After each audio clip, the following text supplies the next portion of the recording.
and it Still didn't looks do like it. you got a minute on the clock here. Still got a minute on the clock.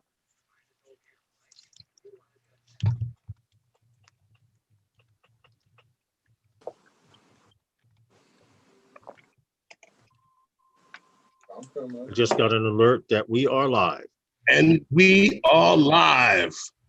Wednesday night with those guys. And Wednesday night with those guys is sponsored by Those guys. those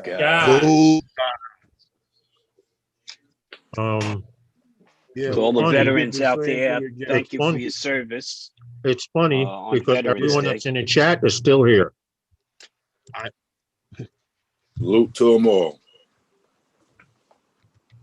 Yeah, that's crazy because it's not it did the same thing again with the windows like it did last week. Mm-hmm. Yeah. So Yeah. I Now, figure out what's going on. now, man. I just What told happened? everyone in the other window, the F5. Maybe Yeah. that'll work. Hey, what's up, Dave Innes? Logan Carpenter, how are you? Big Matt. So what's going on, guys? How you guys doing this week? Oh, same, oh. All right. I'm okay. Long day, but I'm Oh, yeah. okay. Yeah, I mean, I've been here all day doing nothing really. I can't say doing nothing. I've been on the computer this morning doing some stuff, trying to I'm still working on that project I got, but also taking care of some business and stuff over here. And I've been doing my regular doctor's visits, but how you guys doing it? See, Putting weight on that foot, man. You putting weight on that foot? I've been doing that for a couple of weeks now. No, I know that, but I'm saying keep putting it on it. But Or you're gonna wake up one day, you're gonna be like, oh, it's better. Sure. When I wake up in the morning is the worst time. I know, man. That gotta be the worst. Yeah, until the blood flows down into it. Yeah. Or you gotta sleep with your feet hanging off the bed. That ain't gonna work. That's not gonna work because that's how you end up with that problem. Yeah. You know. But other than that, what's good with you guys? You guys got out to fly this week? Well, all I have to say is we have a celebrity amongst us because I've been watching some videos up on Facebook, and it looks to be that I didn't realize that Matt was like a worldwide wrestler and has filled many other spots. I now have a new super action hero, Bruce Willis, no more. Yeah, that dude with them fucking thing, he killing me with that. Jesus Christ, you scared the shit out of me, Matt. I thought that exactly. Like what? I had to do a double take. Yo, Tom, I did the same thing, and I see this dude all the time. I'm like, who was that? See, Ray, the wrong app in the wrong hands. You see what can happen here? I was wondering at first, what is that? That's Matt. That's what I was saying. Yeah. I wasn't sure. The wrong app in the wrong hands. Yes. Was not sure. That Michael Jackson one with them tight Michael Jackson pants, yo, I hit the floor, yo. That was it, yo. It was good. Or Matt and Bunny Ears. That was a good one too. So that we got to bring back next Easter. Okay. That one. Yeah. Oh man. Man, there's an app for everything. Hey, Matt. So what is that, Matt? Oh, he's muted. Yeah, he's muted. Yeah, there's an app out there that'll put your face on the Hulk. Justin had it, and it put his face on the Hulk. So when the Hulk looked like Justin, it's I've seen it. Hey, what's up, Logan? I've seen a few people play around with it actually. Is that what one you're using, Matt? Oh, what's it called? Reface. I think it was Reface that Matt was using. Yes, that's it. Yeah. That's it. Yeah, I last Reface. saw Justin use it Laugh about a my month ass off. ago. That Did was Michael that was Jackson too funny. did a Michael Jackson Thriller, and I think he did the Hulk. That Michael Jackson Thriller was too much. That was funny, man. So guys, I don't know. We got a little bit of drone news this evening. Not much, but Yeah, I got a little bit. I I got a little bit of news. I don't I know got a if little you bit of guys have news. seen Space Day quads. I mentioned them last week because they had they were they presented they were the ones sponsoring the multi GP championship races for the for drones. drone And they races. had issue where they had to move their venue. Well, apparently it seems as if they're going after the FAA and they're challenging remote ID. They plan to have a federal court lawsuit against the FAA, provided that once the final ruling on the remote ID comes out, if it is anything they say like what is proposed in the NPRM, that they believe that this is unlawful and detrimental to the hobby, that they will be filing this lawsuit. And they have about 60 days to do so and put together a team of lawyers to do this from, I believe from the time of the date of the final ruling. This is interesting. I gave Lawrence a link for a GoFundMe. They were trying to collect funds for this. If anyone was interested in helping out, so be it. Remote ID as of October is in its final stage of its ruling, and it should be here next month, by the end of next month. And the DAC, I believe, is not scheduled to meet again until the 14th, till February. So I don't know. I don't know where they're going with it. As the whole committee, is not meeting till February. There are a couple of subgroups, but nothing happens around an administration change. Nope. Right, and this is going to even if somebody believes there's not going to be one. Yeah. But I don't know, what do you guys think of this lawsuit that they propose against them? Because I think it's swimming against the tide, to be totally honest with you. Yeah, I think it's an uphill battle. Yeah, you're right. The NPRM is out there. It's we knew going in what the response of the FAA was going to be to the comments. Very little of them would be taken into consideration. That was a given. That was pretty well proven out. So, look, whether it's going to the Supreme Court or not, that's a stretch, man. That's a stretch. Okay. I mean, they could get Rudy Giuliani on their side, and then they can make all kinds of claims. And, file a couple hundred lawsuits and tie this up a bit. Maybe we won't get remote ID for another year or two. Another year or two, right? Yeah. Okay. That's a possibility. Luckily, there's protections against that with the presidential election in the, in the Constitution. But with the NPRM, we'll be out a whole year before we figure out what's going on. So, those there were my political statements. I got them out of the way. Okay.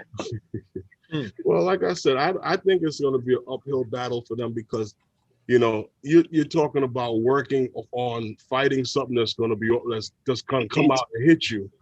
It's too many dependencies on remote ID. Right, exactly. In UTM, there are just too many dependencies on it. So one without the other doesn't make the recipe. That is simple. True. Like I said, So that's going to be a tough one for them. It's already a steamroller coming down. So to me, it's going to go by like cashless tolling. You won't realize it until they reach into your pocket. Okay. Until the bill comes in the mail. Yeah. So, either sign up for remote ID. Listen, take it out your account. Listen, everybody was saying the same shit when they introduced Lank, whatever you want to call it. Oh, they're going to tell us when and where we can fly and how high. Well, look, you're doing it. It came, it went, and it's a, Take your shoes off to get on a plane. yeah. Who would have Yeah. thunk? Mhm. Okay. Hey, I mean, When I was growing up, a seatbelt was my father's arm, strung Mhm. across at the very last minute and clotheslined your And it ass. worked good. Well, you were way more alert the next Hey, time. Roger. Okay. Mhm. And made Told sure you, that arm came chest high instead of throat high. told you I But had yeah, a I thought mean, That's from good, what Roger. doesn't work. we got license plates on cars. Okay. I mean, that was unheard of back in the day. Okay. Mhm. You know, what are they doing regulating these automobiles? John Coupe. It's a natural progression of things. I don't mean to be a pessimist or a cynic about it, but No, it's a natural I progression of things, understand I that. believe. I believe, the same thing. Like I said, I'm okay with the whole remote ID. There are little things here that can, and I believe that could have been changed with it. But as far as being able to identify, you need to be able to identify. We see things and we know that things need to be identified. Listen, I'm tired of being out flying and seeing somebody flying over my head 50 to 100 feet, and I never knew the hell they were there. Well, they're gonna Well, be there. I would like the notice, just like I'd like the notice of the manned aircraft on my Mavic Air 2. But with that comes a price, right? Right now you have ABDS in, okay? And that's why you can see those manned aircraft. And now that there's a requirement that all manned aircraft after January 1st of this past calendar year have an out broadcast, you can see them, right? I'd like to see the same thing with, like you said, somebody flying 50 feet above me. I want to know that they're a safe 50 feet above me We and were not on the flying same FPV. trajectory We were and right, altitude as I am. right. We were Yeah. flying FPV. Now, had remote ID been active, I would have been able to pull up my app and see that within my radius there was a drone in the area. I Right. don't care who the hell it is, but if I know he's there and he knows I'm here, there's less of a chance of us colliding, because when he flew Aware over us and avoid. 50 feet Yeah. above us and the boardwalk, guys were doing loops and diving through cranes and all of that. Sure. And FPV bird shit comes up real fast. You know what though? I hate to bust your bubble, but remote ID is not gonna stop you from colliding with another drone that you Oh, I have, know absolutely that. not. No, that, no, that no, no, that. you no, no. don't know, that It's you about don't being know what he's situationally doing. aware. It's Right. about And being you won't know he's situationally in your aware. area. You won't know to look at that app to see if he's in the area until after you see him in your area. Well, except while I'm using the app, it's a nag. It comes up, Herman. Okay, so when you're using the new, say, a Mavic Air 2, What I'm talking which about has this is this app capability, that they're talking about, that you would be able to identify who's flying in the area. That's what I'm talking about. well, again, it will be, but if it it's will be not, adapted, Herman. It'll be adapted into applications like Fly. Okay, just like ADBS was adapted into the application as it is now. That's a technology that's been out there. So all we're talking about, They experimented with that, Tom. If you guys remember the Mavic Pro, they did a Hey, Dave, firmware update Desmond and Dondas. it actually showed you a Yep. plane. Yeah, It is. I've where used it it. was. That's back No, where it I've started. I've actually used it with the Mavic Air 2. I was up in the Catskills and there was a small aircraft flying in vicinity. It signaled me that manned aircraft in the area. I hit the corner for the map. It popped up. It showed me where the aircraft was. That's all you Okay, need to know. in proximity to me, Mhm. which was perfect. I Yep. then was able to visually observe the aircraft too without Hey, having to show. look at the sky. So Exactly. it worked. It worked, Mhm. and that's what you want when you have a digital dash, okay, in your cockpit. You want the same thing to happen. Okay, Mhm.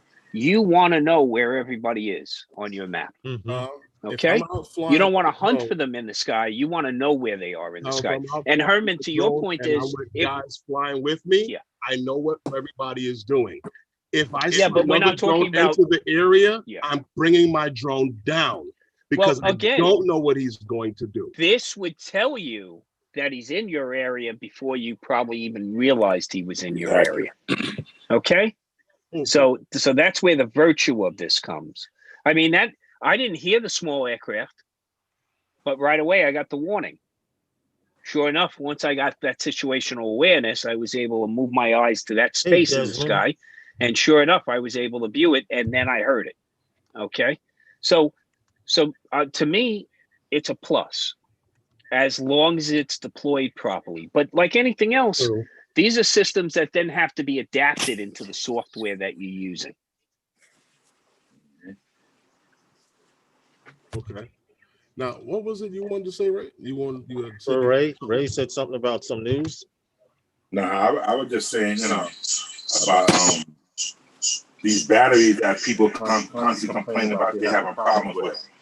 I've had both of my drones, all my drones since day one. You're echoing bad. Yeah. That's not me. Probably mad. People not updating their batteries, all these updates that are on these drones that nobody's updating because they don't want to lose their altitude, they don't want to get caught in that position stuff.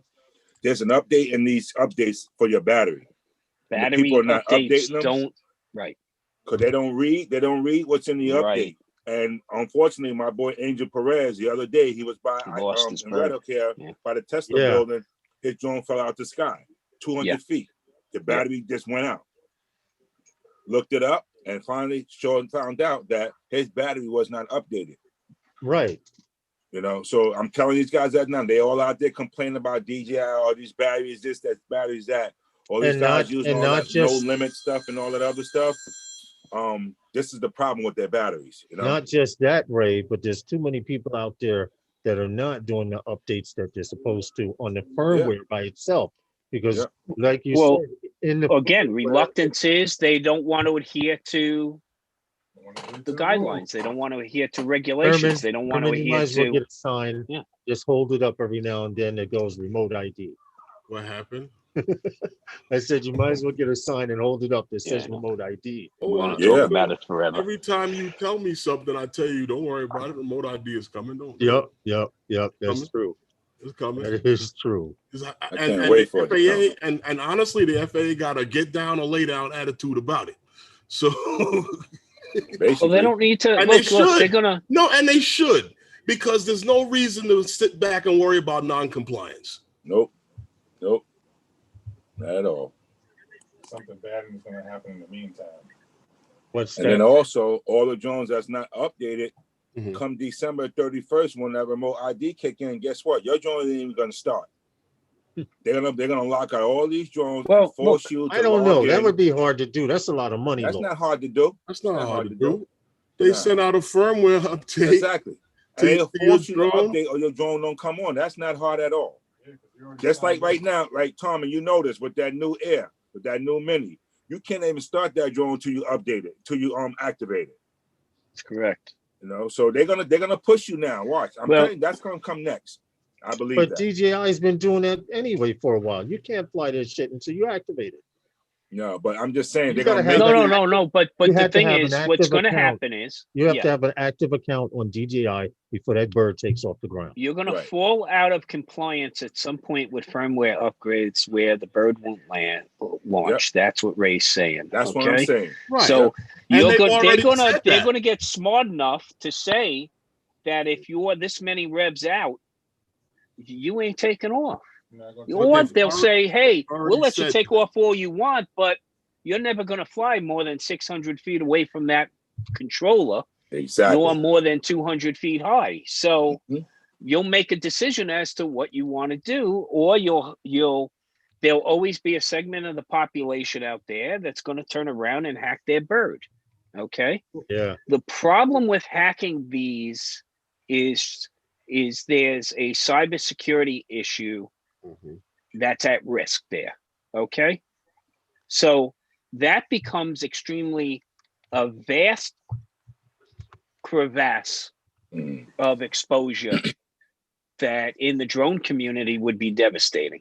So it's going to come push to shove here. I mean, at some point in time, you won't be able to fly outside of a bubble unless you're compliant. Well, Tom, back when the issue came up of DJI pushing the upgrade on the app when they're saying that it was bypassing Google in the Play Store to upgrade the app and stuff like that. DJI said that after that was fixed, that they were going to be looking out for these rogue software and stuff like that, and guys hacking. And this was something that they planned to put into implement already. They had already mentioned that they were going to do this from the time that they had to change that issue with the app. So we'll see where that's going to go once this remote ID roll out. Like I said, remote ID going to be really hard for a lot of guys that don't want to comply. But I don't know, and I hope something can be worked out, something where everybody can continue to do what they do. Well, I don't think we have to worry about it a whole lot here in New York because too many people like to fly. Too many people like to fly here. So either comply or you won't fly. Plain and simple. Right. It's that simple. Comply or you won't fly. We've adapted to so many regulations in our lifetime. Already. If you think about it from the time that NYC 5 boroughs started, that was about 4 years ago. Seriously, 4 years ago, okay? A lot of shit has changed. A lot. If you stop and write down all the shit that you've gone through and has changed and firmware updates, we've already gone through a lot of shit. Yeah. And the things the knowledge that and you know what? And like a bunch of grumpy old men, we're still going, no, I don't like it. And when it comes along, like, okay, what do I do next? Because if you want to fly, that's what you're gonna have to do. And also another thing, that Fly app is gonna be their new app. They're gonna unleash all those hidden gray spots that's in that app right now, because that Go 4 app is overloaded right now with drones. They can't add another drone to that. It's funny you mention that, Ray, because I wanted to mention something. I hadn't flown my Phantom for a very long time, almost a year. This month makes a year that I hadn't flown it, right? And it updated the app, and it says DJI Go 4 app for Phantom 4 series and earlier. And I was like, when did they put that on? But then, like I said, I haven't flown in a year, so it was new to me. I didn't have any problem. I had to get the authorization, of course, put in my phone number, bling, bling, bling. I was in a 400 ceiling. Then we relocated. I was in a 400 ceiling that day, and no problem. And Audley was with us, and we went from a 400 ceiling to a 200 ceiling on the same day. As you want to fly, you must comply. Yeah. So, look, hacking these things is a problem, right? Because hey, Sean, we've already seen that computers that are not patched and updated, become sources of attack or points of attack by an unethical hacking community that can take over machines and wreak havoc, right? So now imagine you now have a flying computer that you can wreak havoc with. Anybody feel at risk here? So, these are things that have to be thought out as well. And if I were DJI, if I were the senior VP in charge of legal compliance, I'd have a load in my pants right now, worried about that very aspect. Okay. And trying to figure out how to limit my corporation's liability in that realm by ensuring that my patches are going out with great regularity and they're marked accordingly, and the criticality of those patches is widely known. And that's how they're going to limit their liability. Now, you choose as an individual to hack your drone with, say, a product like NLD, then you're the one at risk now. Right. Okay. You're going to, if you read deeply enough in their terms and conditions, you just assumed all the liability here. She did. Yes. Okay. Anything. But then again, who reads terms and conditions? Exactly. Well, we talked about 100 times here about terms and conditions. Who has the ability to read the terms and conditions? My lawyer. That's it. And and you're not going to come on when you go to start up the drone. Well, look, Yeah. when that's right the about that, situation Tom, here, and that- the problems between the keyboard and the seat, Mhm. the problem's not with the technology, okay? Mhm. That's Yeah. where the issue lies here.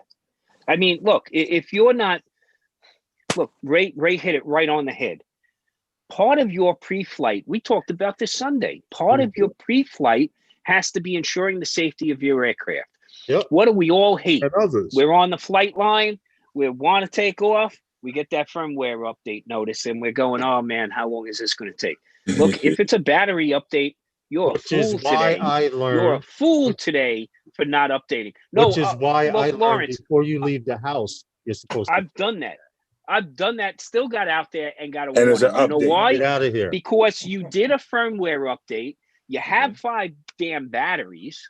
Okay. You updated the battery that was in the bird at the time of the firmware update. Talk about it. Now you burn your first battery. You drop your second battery in. You restart your drone, and up comes the battery firmware update. The battery and update. you go ignore. Okay. Hey. Do that. It's like rolling the dice, man. Sometimes you'll come up snake eyes.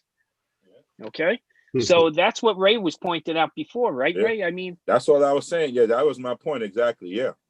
and it's part of the pilot's responsibility. Remember, for those 107s, it's called the pick, right? The pilot Right. in charge. You have the responsibility over that aircraft. It's just like, And you know, everyone in the crew. look out the window at the airport before you board. There's a guy in a uniform with stripes on his shoulder walking around that aircraft. Okay? He doesn't have to. He wants to. Why? Because he's in the aircraft. Exactly. Okay? He's doing his safety check. That's the part we're missing here with the unmanned, side of the fence. Mhm. We're not getting in. So we get casual. Okay? We're not climbing on board. So we let our guard down. Well, you know what though, Tom? That's like me and Lawrence when we were studying a while back. That's the number one thing that is stressed about that in taking the 107 Risk is management. your pilot in charge, remote pilot in command. He's in charge of everything, and in every aspect of that drone, he has to make that final decision on the weather, the wind, everything when it comes to moving that drone around. Everything must be up to par. There should be a check on everything: your propellers, the shell of the This drone, is your just landing common. gear, every single thing, the batteries, Because if you every hire, single thing, every aspect of that flight, that operation for the day. right, because you're responsible. If I hire Matt to fly somewhere I'm not familiar, I had this happen, okay? And the guy was 107, I was not at the time, but I knew the area and he hired me to fly for him. Now, had his bird fallen out of the sky, even though I was a pilot, he still main responsibility, even though I was flying, he's still responsible being the PIC. Right. It's something that we let our guard down because we're not on board, right? But these are things that you have to take into consideration. You got to set your return to home altitude properly. It's based on the changing conditions that you're faced with at point of occurrence. You got to make sure, that your controls are set properly before you take off. Don't be fidgeting with everything while you're in the air because you're taking away your attention to what's out there. You got to maintain situational awareness, just not with your bird, If you but knew with the how many surrounding times, area. Tom, I've seen people take off like a bat out of hell because they want to be in the air. We were just talking about that. What? Yeah, Taking but their off by the return to drones, just home saying, recording your home 25 point, but feet over they the East 100 River. feet high. Yeah, Recording your yeah, home you're right. point. You're right, Yeah. Tom. The Yeah, return they to home. took off like a bat out of hell out of Hunters Point South, and their return to home point to takeoff is now 25 feet out in the East River. Exactly. And if you've ever Exactly. if you've ever spent any time in the East River, I'll tell you, the second you get in, you're already 4 miles up by Astoria Park. Okay, so you ain't. There's no chance of recovery there. That's the worst direction to be going to. You better believe it, man. Mhm. So what's up, these are Laurie? these are pilot responsibilities. Okay. in the IT industry, there's basically a code you give, to that help desk client that calls in and doesn't have that clue at all. It's called the ID10T code. If you don't know what I'm talking about, just write down ID10T. Okay. And that's a code that's used in the industry to identify certain clients that are having trouble grasping the basic requirements here. For those of you that need a scorecard, it spells idiot. Okay. You know what? ID10T, idiot. Okay. If Book for you're dummies. operating your drone that way and it befalls harm, Mm, shame on you. But you know what's worse? If you turn around and that drone not just causes harm to itself, but causes harm to others, right. then you got a problem, right? Yep. Right. Okay. So you can deal with both of those issues, looking like an idiot, or now looking like an idiot with liability, with one simple thing: do a pre-flight checklist. It doesn't take that much time. Nope. You know what? In rushing, Hey, Bill. I've been in situations where the people are so busy to rush and get in the air before me. I've seen props fly off. I've seen props upside down. I've seen a drone flip over. I saw him shaking so much. I thought he was having a stroke. It's just because he wanted to get in the air that bad, and Yeah. I come to find out, ain't nothing that important. If you're not there in enough time to catch it when you're supposed to, you wasn't supposed to catch it. Yep. Yeah, you got there late. You sound like me. You just got there late. That's all. That's all. If you had to get up in the air 3 minutes, or you need to be up in the sky in 15 seconds, you just got there late. That's all. Exactly. All right, what else you got? Who? Me? I put the link for the fundraiser. So if you want to support Race Day Quads versus the FAA, they're trying to get up $100,000. They're at 16,265 right now. And I can tell you they are going to get to that goal, because if Race Day Quads is smart, they've also went to get FPV and a lot of these other FPV joints. Where's the AMA? Right. Come on now. Right. AMA, So, get your act together, AMA. Get in there. AMA, get your act together. Put some money. Put some of your money behind it. But better yet, put some of my money behind it. Right. That's what I'm about to say. You taking my dues money and doing nothing. That's right. You don't Get in the front of nice this. magazines and the sticker for your car, and yeah, I got that sticker somewhere. Right? Huh? You don't get the nice magazines and the sticker for your car? Yeah, I get all of that stuff. I throw it right in the garbage. Diggle your money. Yep.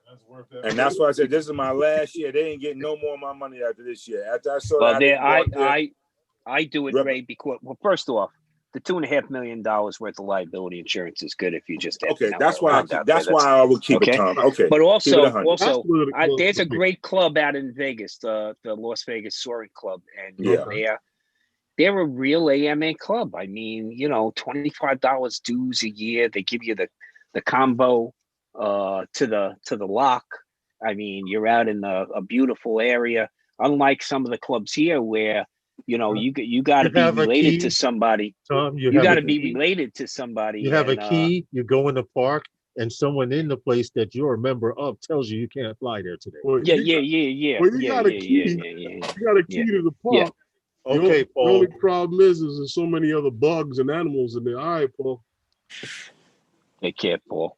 But the thing is, what's funny is, the condescending attitude that I got being a member of that organization after I shelled out, more than $100, I think it was, to join. Right? Stupid me. And then they treated me like, oh, you can't fly until we're all done flying because you screw us up and you don't know, and you can't be flying any way you want and this and that. And I was like, oh, wow. And then the next thing I know, they're coming over to me and going, hey, can you fly your drone over there by the woods? I crashed my plane over there. Do you think you can see it? And I was like, I thought I wasn't allowed to fly. Exactly. Marine Park. Oh, Marine Park. Oh, okay. Yeah, Garrison. Marine Park. Garrison. Yeah. That sounds about right. That sounds about right. That sounds like That sounds. That definitely sounds about right. Yeah, The that's way that like you made a beeline over to me and Herman, I had my one arm out of my backpack and they halfway across the field already. and they have members that have drones. Yeah. Who Yeah. knows? Who Well, knows? Who knows? Hey guys, you know the FAA's UAS integration pilot program? It has come to an end as of October 25th of this year. You remember that program was a 3-year program that started in 2017, was supposed to be for state, local, and tribal governments to gain experience in advanced drone operations. Now you remember this show is based and hell bent on the things that came about from the IPP, Zipline, UPS and their work with Wake Med Hospital with Dr. Gwen. These are things that all came from that IPP program, the work that's been going on in North Dakota and in North Carolina. Right, all of these highways that they were working on across the United States and doing the testing, which, by the way, may not seem that long, Herman, but it began in 2017. That's that what program. So I'm just saying, it's that 3 years later, and now it's. Guys, realize Part 107 is just a little over 4 years old. Okay. Well, like I was saying here, with this program has brought us some of these. They've gained a lot of knowledge, the FAA, from this, and the partnerships that have been gained. We talked about Drone Seed, on this, channel here. We talked about just now with what is it? The Nuva 300, that cargo drone, and the partnership that's going on there with that. And there's a lot of things that have come from this, the work for, what drones have been doing for COVID and stuff like that. And now they're adapting a new program called Beyond. Beyond is where it's going to take us the next flight level with the FAA to the next level where, we're going to get things like night operations and flight over people. Coming from this is also going to, We already have night operations. No, 107 is not allowed to fly at night. Actually, 107 can fly at night with the proper .29 endorsement. Only you got to get your waiver. What I'm saying to you is now they're integrating programs to move 107 because, as you heard, Mr. Dixon, and I've heard it several times, the limitations of 107 and needing to move beyond and expand. And now this here is also going to roll out what we're all looking forward to in December with remote ID.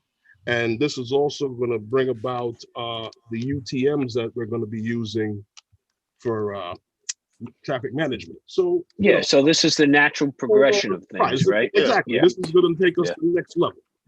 Yeah, IPP has now become Beyond, which is actually UTM, but you have to have a segue into it. Any good comedian knows that. Okay, you got to have a segue from one bureaucratic program into another. Exactly. That's how you get some money for the next program. It's a handing of the torch.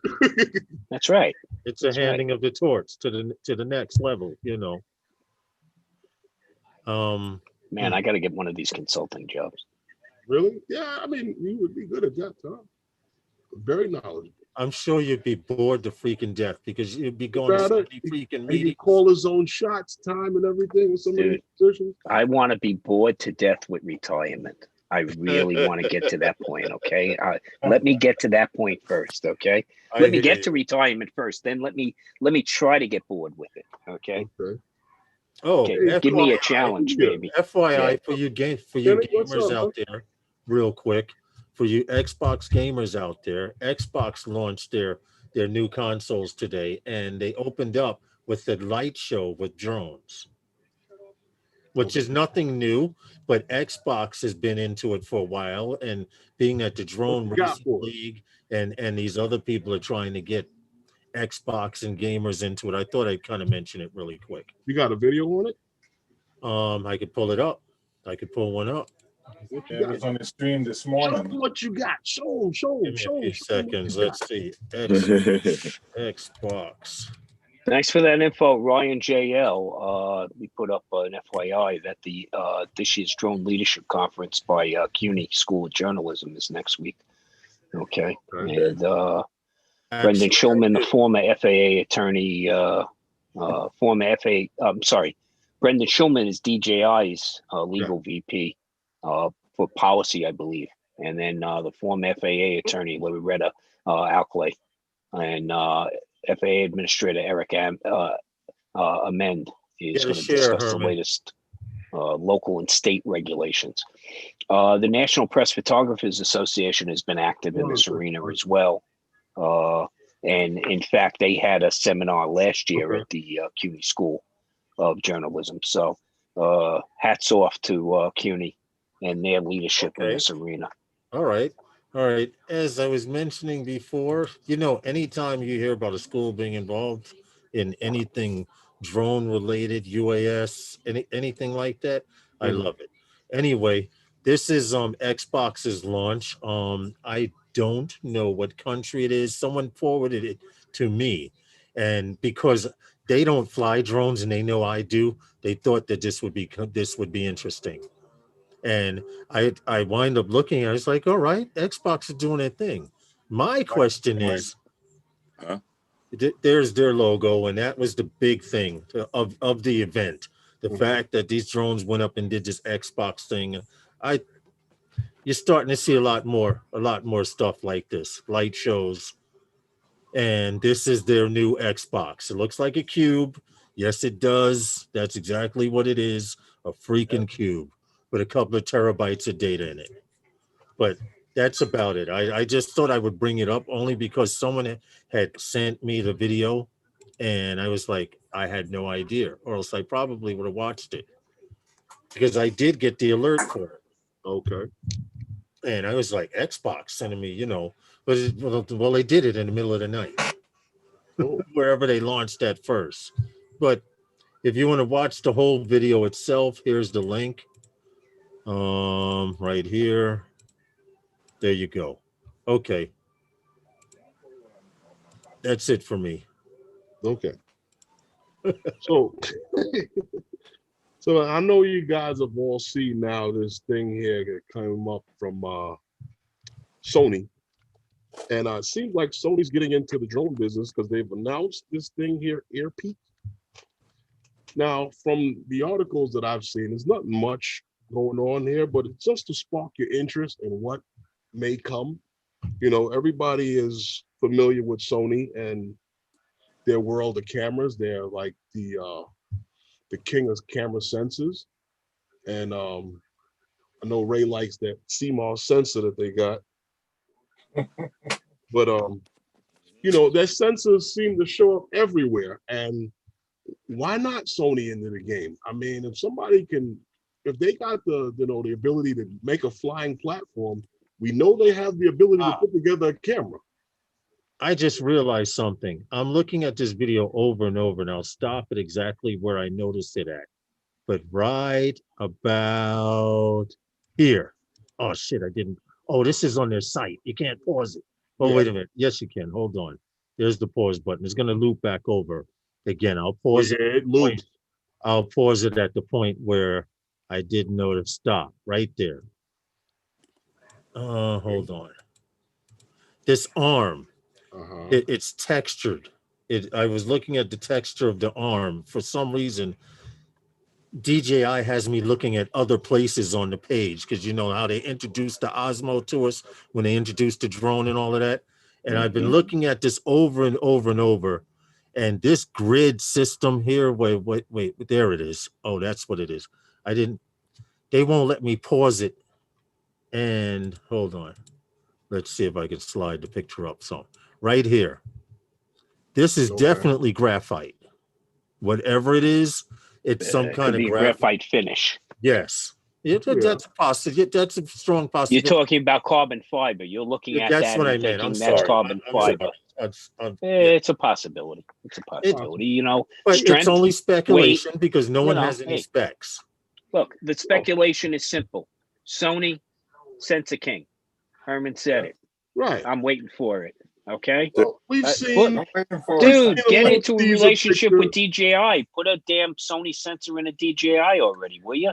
Okay. They have. I have one in my Nikon. Phantom 4 Pro has They have. Okay. CMOS. King of Kings. The King of Kings. What's up, Brant? Ariels, how are you? Sony CMOS sensors, they're not going nowhere. And I saw Brant, the third generation of what they're I'll going to post a link. Yeah, Brant Aerials. That was a propeller hub you were seeing. It's a brushless motor. Here, so you guys can look at it. It's going to be a quad. You know, we're hoping that it is. It's going to be a quad. One thing we can say for sure: if the drone is crap, we know it'll have a badass camera. So let me just clarify, Michael Blade. You are 100% correct. They are Sony sensors. I'm just thinking I want a full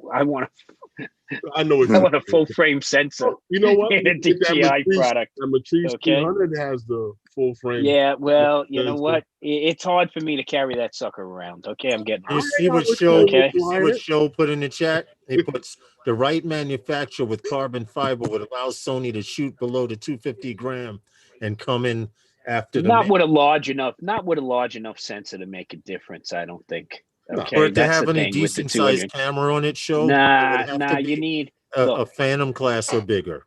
Sony better break into the market with one of two things. Consumers. The best 1-inch sensor ever produced and known to mankind, or give us a 3/4, okay, with interchangeable lenses. I mean, how can you beat that? But you need enough muscle, okay, to lift it. I just think that I would like to see that too, Tom. I just find it making interchangeable glass for a drone to engineer that. Ooh, it's a mount. Your prices. The aerodynamic, the physics of lifting the weight is the real factor here. Mounting is not an issue. It's already been proven.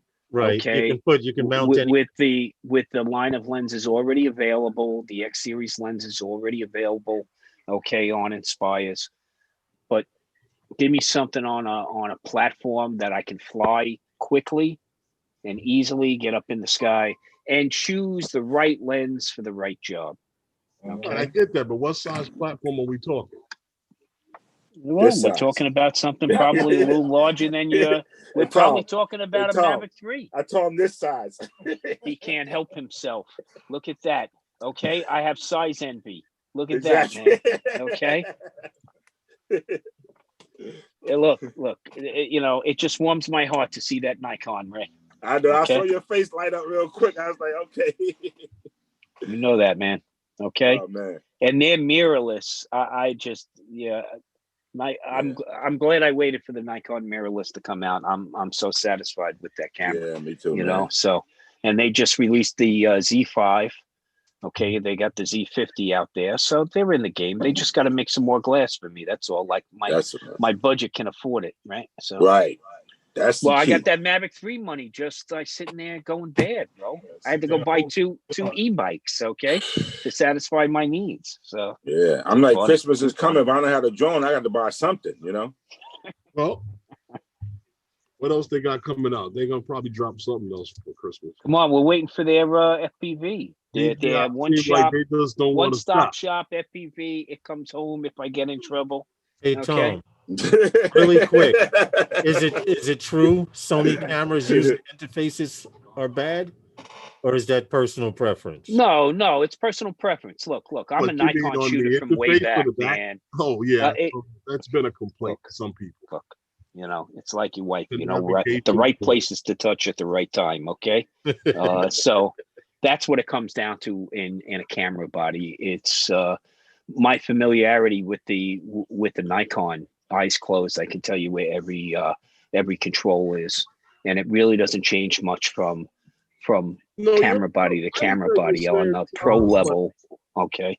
It's been a complaint amongst guys with the Sonys. Well, yeah. I not shooting a Sony, I don't know, right? Because my investment in Nikon glass is too great you know, But I you're a think they do prisoner make of your good own cameras. demise there. Yeah.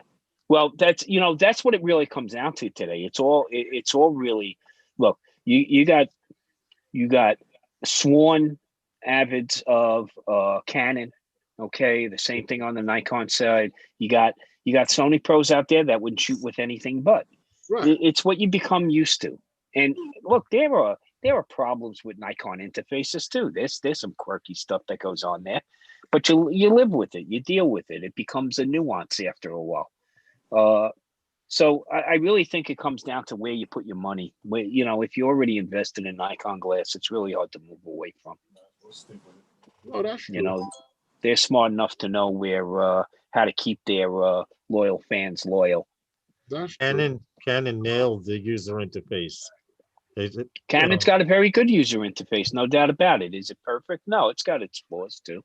Love my Okay. That's choice. everything. That's every camera. Yeah, absolutely. But but amongst that complaint, that was a complaint that I've heard from, you know, reviewers and stuff like that, and people with and other photographers that have used the Sony cameras, but they never said they didn't like them.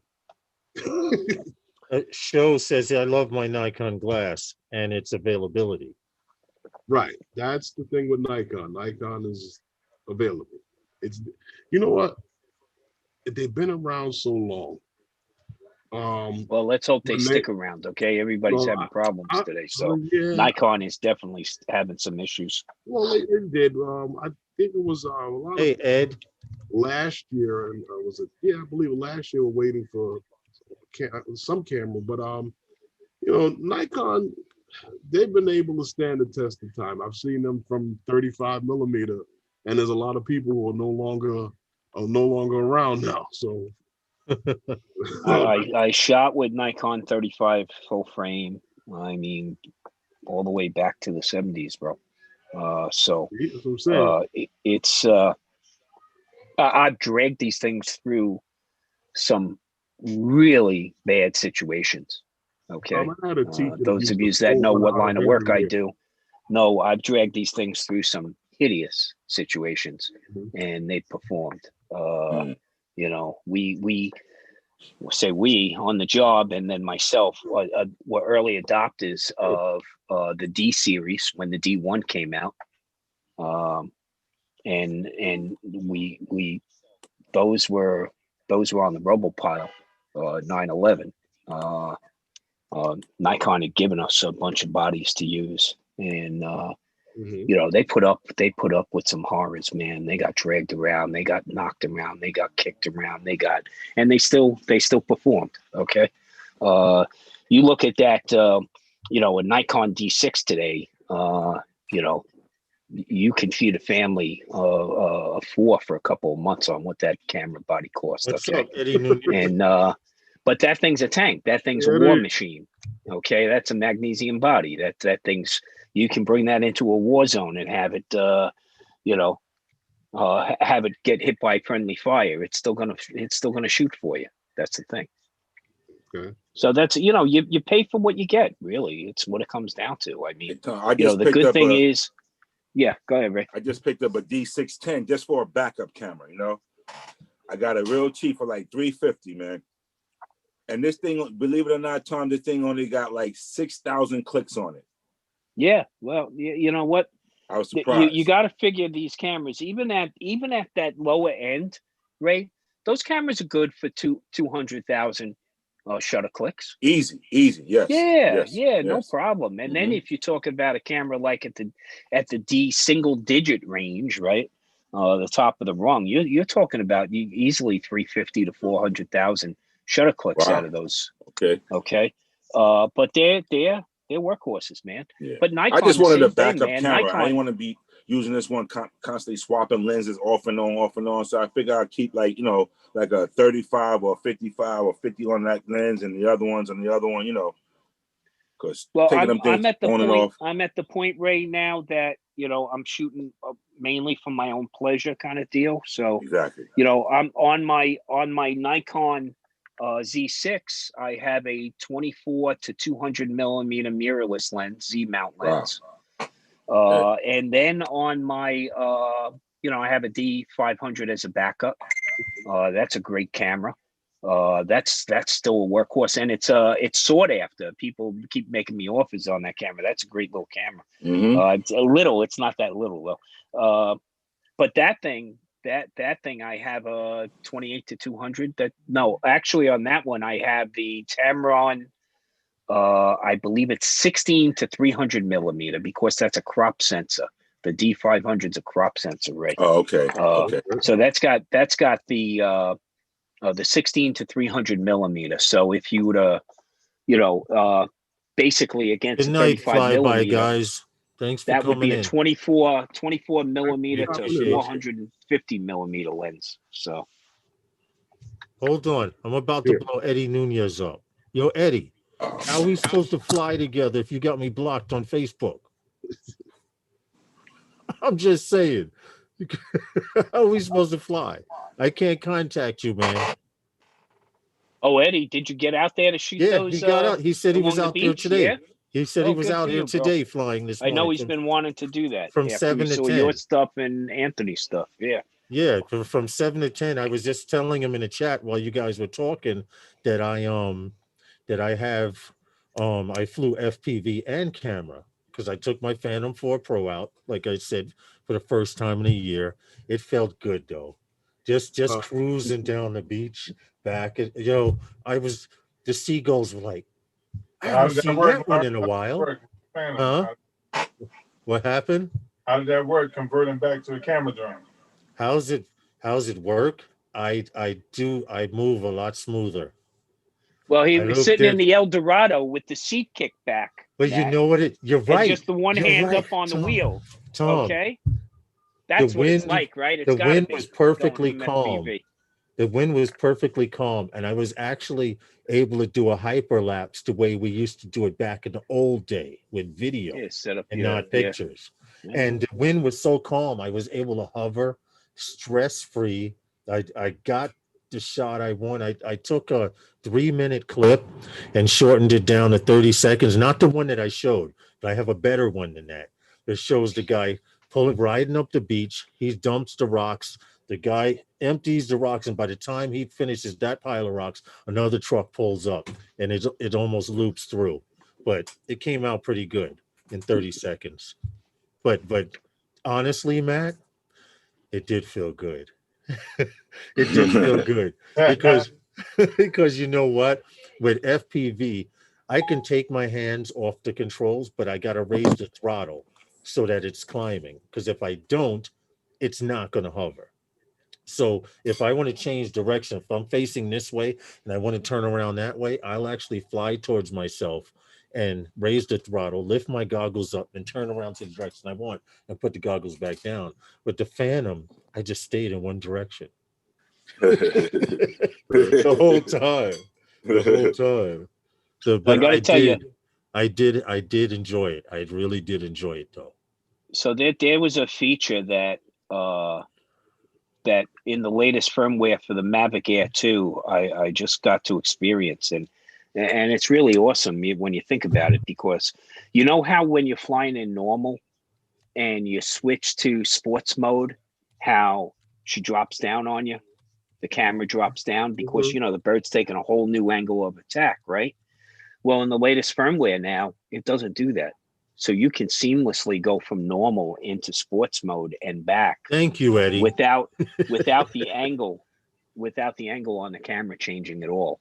That's a nice incremental enhancement there. I had heard something close to that. So I don't know. It might have been you who mentioned it before. Just transitioning from normal to sports mode. I mean, just think about that. You're going along the beach and then want to zoom right off. Okay, on which drone, Tom? Mavic Air 2. The latest firmware. The latest firmware update on the Mavic Air 2. Eddie, I'll hit you up on Messenger. If you want to come out Saturday or Sunday. Saturday might be the better day. Sunday it might rain. But as we get closer, I'll let you know. Usually we go flying. I've been flying every Sunday that it has not rained since the summer. So I'll keep you posted, Eddie, and I'll give you a pin, a spot or something if you want to come back out one of those 2 days. We flying. What am I flying? FPV and camera. I told you that's what I wanted to do. Now that I can fly FPV comfortable, I can get those dive shots and those low angle turns. And then when I want the cinematic stuff, that's when you pull out the camera drone now. That was my main objective for learning to fly FPV, to be able to combine the both. You need Mavic footage for those bulldozers. Now, now hold on. Saturday and Sunday, they don't work on the weekends, Eddie. Saturday, Army Corps of Engineers does not work on Saturdays and Sundays. So you'll just get the equipment out there static. You'll get the equipment. That's why on Sunday we were out there looping them and flying until this guy went over his 50 feet with a Mavic 2 series at top speed with his landing light on. You wanted to light the scene, man. To light the scene. It was already sunny out. Well, it's like the people at the at Yankee Stadium, when Derek Jeter took his last steps out there, they all took their cameras out and all the flash bulbs went off in there. So that's this way they lit up that bald guy's head right in front of them. Nice. Michael Blade, the best thing you can do is start like I did and a bunch of other people. Some people went straight into FPV. I suggest you get a tiny whoop with a cheap pair of goggles. So if you don't want to stick with the hobby, you only spend about 100 and change. Hey, Lawrence, you don't have that link to that kit that I sent you. For the kit? Yeah, that kit that I sent you, the link. Was that Beta FPV or what's the other one? The other one with the shark was the one I got. Came with the goggles, controller, and the little micro whoop. Yeah, those are tiny whoops. Those are all tiny whoops. You can put that in the chat for them if anybody. If you have Tom, you could put Michael Blade. I don't know where I got mine. Let me do some research real quick. Maybe Amazon, I think. Hold on. Really nice one too. They had a couple of different kits, and one of them. It's got to be an RTF kit, meaning they had another one where you had. Here we go. Race Day Quads has one. This is a very, very good setup right here. A little pricey because it's here in the States, but this one right here, it's an Emax ready to fly. It's $175, but you have everything: batteries, extra props, the goggles, a little mini controller. Check this out. Now, Michael Blade, you should be able to find something like this on Amazon. Oh, these bastards aren't letting me put the link because it's too long. Hold on. Let me just go to Amazon and find it. That shit was going down. Give me a second. I'm gonna go to Amazon. Just don't buy it on Bang You Good and Slow. Okay? No, Bang You Good, no good.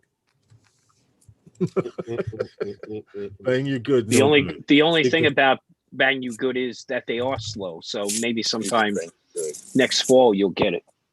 I'll pull it up for you. Give me a second. Tiny Whoop RTF. I don't even ready to fly. I would have to go get that magazine that had it to tell you. Yeah, well, Beta FPV even cheaper. Here, even cheaper. The Beta. This is the Beta 65. This is the Beta 65. This is a great deal here. Only thing is, Amazon be having these super long links. Let's see. Well, I think it was. You know what? To hell with it. I'll just copy the words, and I'll just copy this. Right here. Copy and put that in the chat. Okay. And you go this way. Go using this here. There you go. Copy and paste that. That's in Amazon, $148, which is good because it used to be about $165 at one time. But a lot of people are getting into FPV, and this is the way to do it right here, Michael Blade. Emax, I looked at that one too on Amazon. Now, before you order it, find out where their distributor is, because Amazon is on some new shit now.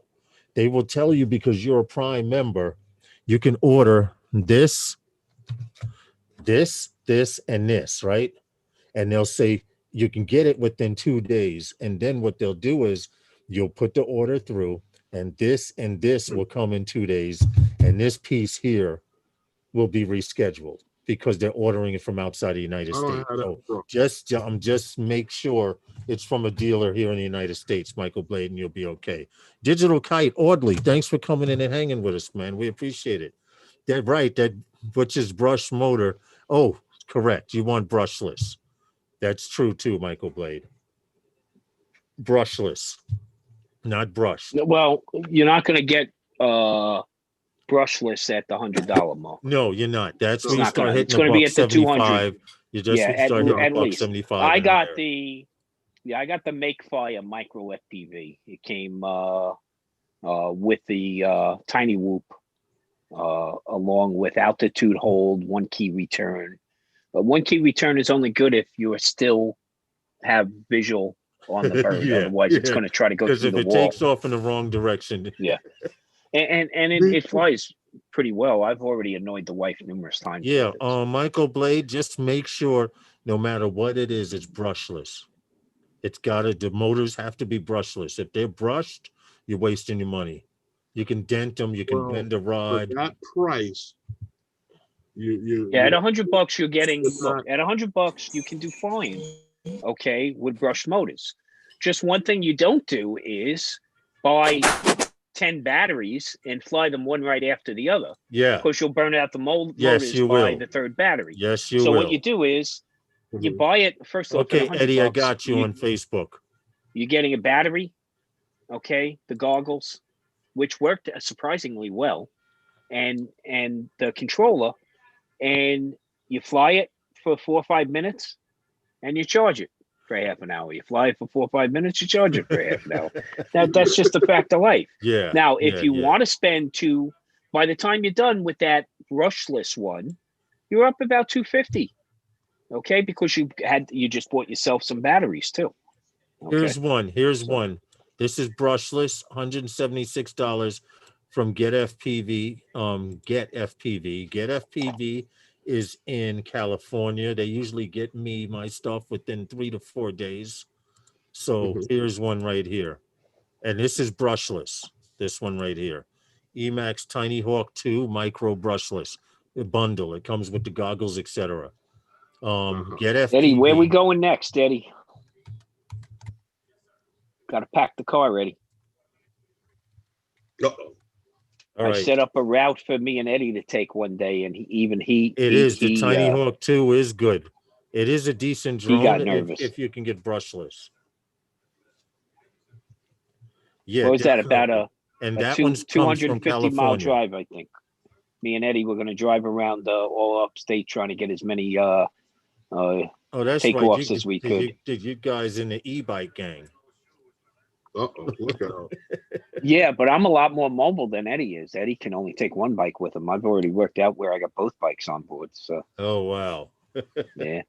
300 Okay, miles. Yeah, right. Look, it was a crazy miles. route. Hell. Yeah, it was a good route I had laid out. I mean, I even planned for restaurant stops. Okay. Agreed, Michael Blade. It has acro mode and it has horizon mode. Until you get used to the throttle, use it in horizon mode, but put the goggles on in acro. And also download Liftoff, Velocodrone, or DRL. DRL is a little advanced, so is Velocodrone, but Liftoff, $19.99. It's a drone simulator. It works with your Xbox controller if you don't have a real radio to hook up. Get started there, Mike. Get started there, and you should be good by spring next year. You should be ready to fly. Yeah, well, if you got enough space in the house, Now, see the simulator. Fly around. He's got enough space in the house; he can fly around the house. Yes, that's another thing. During the winter, if you have enough batteries with that tiny whoop, you should have the throttle controlled by the time the weather breaks. People will be swatting that thing out of the air because you'll be buzzing them so close. I didn't know you had a kit, Tom. I didn't know you had a little. I told you he was going to get one. Yeah, I told you I was going to get one. Yes, you did. Flew around the house a few times so far, but again, you're always at the pier. y'all was at the pier going. Ray had to pick up Sona. Okay, all right. Well, we appreciate you guys coming in all the time. Thanks, man. Anytime. So I had mentioned something earlier about cybersecurity concerns. Yes. Okay. You know, I went ahead and I posted a link up here from SUAS News that there's not enough cybersecurity professionals in the SUAS realm. So Seriously? there's an arena that definitely needs attention. You know, the concerns that we had with data security, right? Just with, you know, the blue drones versus those made by Chinese companies. Yeah. But just think about unethical hackers really taking over drones and what havoc could be result from that. So when it comes to this, you know, we've talked before about STEAM education in this country and stuff like that, and it just, this is an opportunity for people. Okay. Hey, Merrill. If you have any aptitude whatsoever or any interest in IT, cybersecurity is really the road to take. Okay. There are certain certifications that can land you some very, very nice salaries right out of technical school with very little college. Okay. So, but this is a realm that it's not just on the hardware platform side of the fence that we're all used to, the IT, with cybersecurity in the realm of finance, industry, okay, government. But look at the SUAS realm. Right. So Well, Sinclair University got together Uh-huh. and basically put together a curriculum, so to speak, in this realm. And there's 3 major certifications you can get in that realm. And believe me, it's definitely an arena that, you know, you're talking about probably the need for over 4 million cybersecurity professionals, and they're not out there right now. Okay, so this is definitely a career path if you're looking for a career change, or if you're looking to decide, or your college age kids are looking for an area to great pursue. career. Yeah. You know, So today is Veterans Day, and you know, I'm a former Navy man myself, and my grandson, my son, my father. But my grandson is currently in the United States Navy. He's in training. Okay. And he had to decide, he's a fire control technician, and he had to decide whether to be the sailor in the combat info center with his hands on the buttons, or whether he needed to be a network engineer on the back end. Right. When I explained to him what my network engineers make a year, he decided that was probably the right route to follow. Okay. You know, you're talking about individuals with Cisco certified network professional certification. Yes. Yes. And they earn, on my job, they earn about a $130 to $140 a year. Okay. So that's a great career path for individuals to take. Well, you know what? And you know, he's going to come out of when. I told him when he went in the military, if you're going to get any training, make sure it translates to the civilian just in arena. the Cisco certification alone, I actually had to take a few Cisco classes CCNA, to become a network administrator. And right. Yeah. Once I got that, the guy was like, yo, most people that get Cisco certified leave here. Well, we in fact, you know, are better CCIEs. things. Okay. So you talk about the top of the rung, CCIE, Cisco Certified Internet Engineer is the highest you can go. And that basically, even after your training and everything, you got to go to these boot camps and it's numerous exams. It's not a single exam, right? But they're good. We have to hire them as consultants on our job because government pay doesn't go up that high. Okay. So we have a couple of CCIEs in there. They're good for $240 a year. Okay, and we're talking base salary. In the realms of what you're talking, the FAA has put money into programs with some of these colleges. Yes. To direct people into these studies in UAS and securities and what you're talking about. And I'm just like I said, I've found that a lot of these programs, because this is something also that came out of that whole IPP program. Yeah. With the funds that Miss Chow had given to some of these colleges across the country, even to schools that want to develop programs Right. in this to study these things, and also in what we're getting ready to go into now, as far as our whole, we talked about it all show, where are we going in the future. And this is that is something that is interesting, because it's a lot, and like you said, there's not that many people in that field right now. Well, think about the amounts of data that have to be moved around. Okay, we're talking about all areas of network technologies. Okay, IoT, Internet of Things. I mean, in the city, we're setting up our own APN project, or access point network, where we're providing our own basic cellular network to all our providers in the area. Right. Okay, with redundancies. We're an Oracle Exadata Exalogic shop. So Asgard used to be a senior manager at Oracle. Okay, you're talking about major investments in technology, and somebody's got to run this stuff. Yeah. Okay, not guys like me. I'm getting old. I'm aging out, bro. There are aging jobs. Out. You want to know what, Tom? When I was fixing PCs, I was a C++ computer repairman back when the Pentium series started. When they switched over to Pentium 1, to Pentium 1, Pentium 2, Pentium 3, I was back building computers back then. Now, compared to what they're using now, compared to what we used to build with, it just doubles and triples in every few months. I mean, the triples technology, and quadruples. Right? But if you look at, all these systems have to be maintained. These cloud environments need to be maintained. Yes. Okay. And we have hundreds of IT people in my organization. Mm-hmm. You'd be surprised. I mean, it's probably one of the larger budgets in the agency is for technologies. It's just a fact of life. Technology touches everything we do now.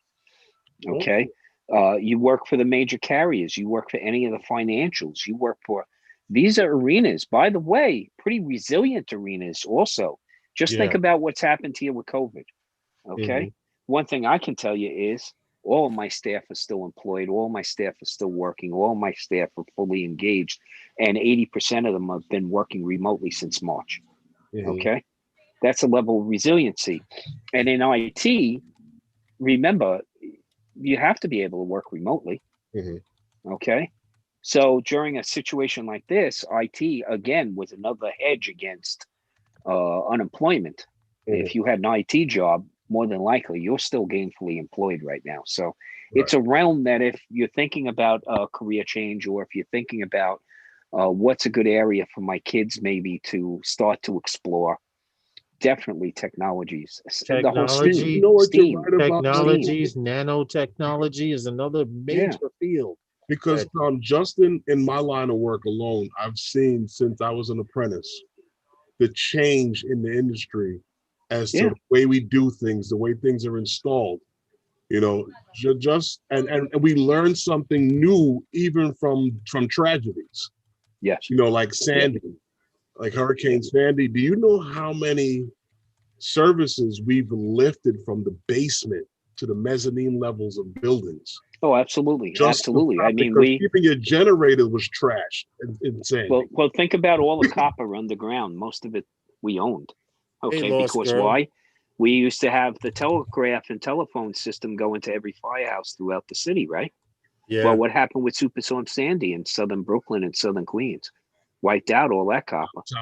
So you know what? Out of every stormy day is a silver lining. So as a result of that, now we're putting fiber in throughout the entire city. Michael, if you've ever seen a fire department truck that looks like I've seen them. A Verizon truck. Yes, I've seen those them.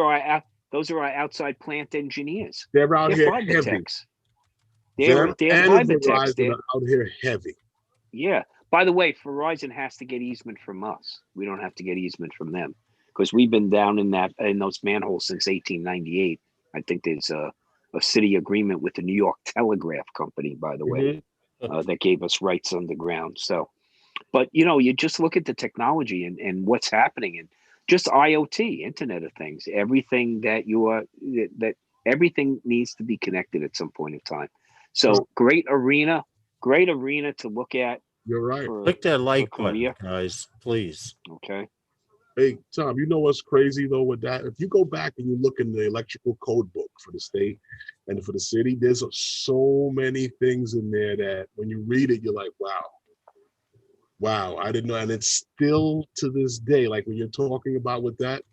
And it's funny that, you see, I had told somebody this once before. I said, mailbox installation is an electrician's job.